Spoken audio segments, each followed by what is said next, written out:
We had a county-wide competition on all subjects, and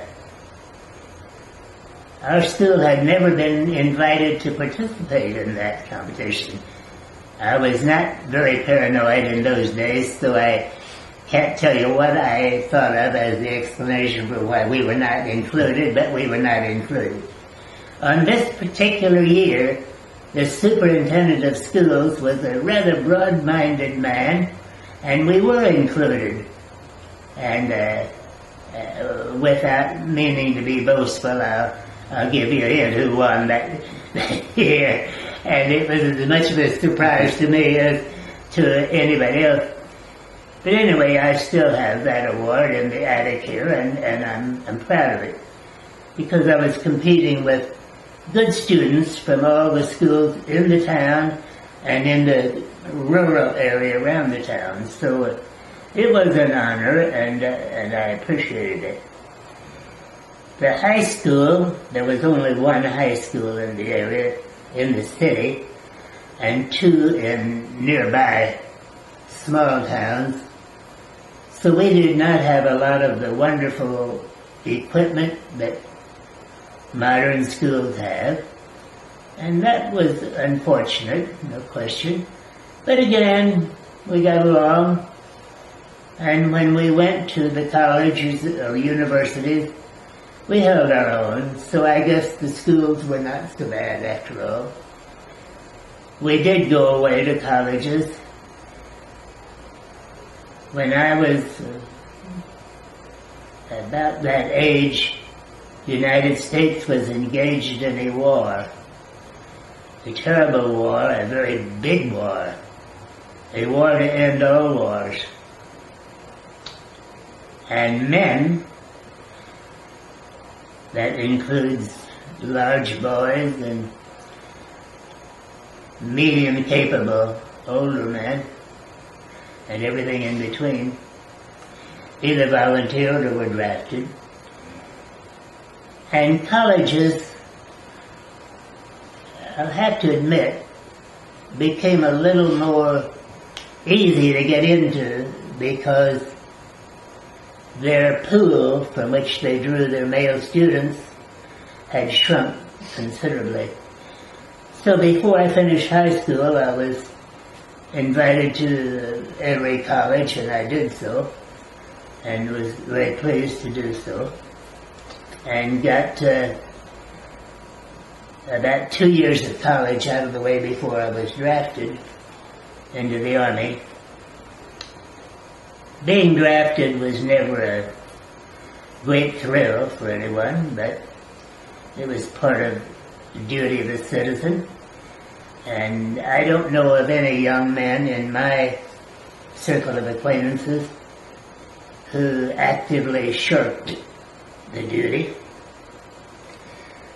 So we were drafted, and we went away and found a lot of conditions that were quite different from anything we had experienced in our sheltered grade school or our less sheltered high school. But anyway, our cause was just. We believed, I still believe. Terrible things were happening in other parts of the world, and we were given an opportunity to conquer those awful governing forces that were leading people into the most dreadful political and moral abyss that you could imagine. So we went and we served, and service was terrible. From landing on a beach while enemy fire was being poured upon us, to crossing rivers while bridges were being blown apart under us, to marching along highways and being strafed and bombed. The whole thing sounds very uninviting, and indeed it was very uninviting. Even so, in the most uninviting situations, there are always a few bright spots, even a few funny spots after it's over. I can remember being amazed at the naivete of civilians in Germany who had been heavily propagandized about the monsters on the other side, including us. And those civilians expected the worst sort of animal-like behavior from us, and they were, for the most part, pleasantly surprised. I remember one day which typified the situation with a heavily propagandized civilian population and a military force assigned to accomplish a definite task. Our task was to take a town. Take, in that sense, meant defeat any military forces that were still in the town, uncover any stashes of munitions that might be stored in the town, to search out every building, that means every home, every school, every church, every building, for soldiers who might be secreted in there. And in fact, we did sometimes find soldiers hidden away in lofts and in basements and in attics and so forth. I remember finding a soldier high up in the belfry of a church, and I found him at dusk when it was getting dark, and it would have been much simpler to just say, oh, that's the belfry, let's go somewhere else. But we didn't do it that way. We searched it out, and he was more terrified than I, even though we were both armed. And I took him prisoner, of course, and brought him down.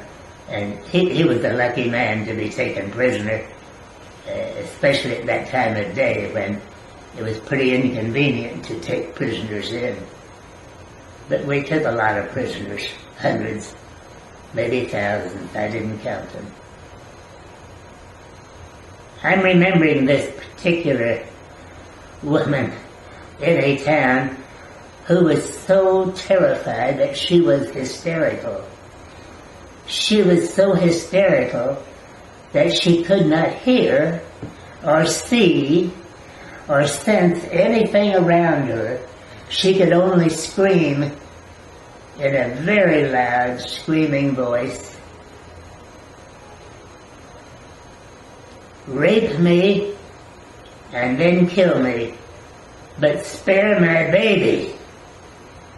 Well, I really had no inclination to rape her or to kill her, and I certainly had no evil designs on her baby. And I told her that in reasonably intelligible German, but she did not hear me, and she refused to leave the doorway. And I insisted on coming in, so it became necessary for me to forcibly remove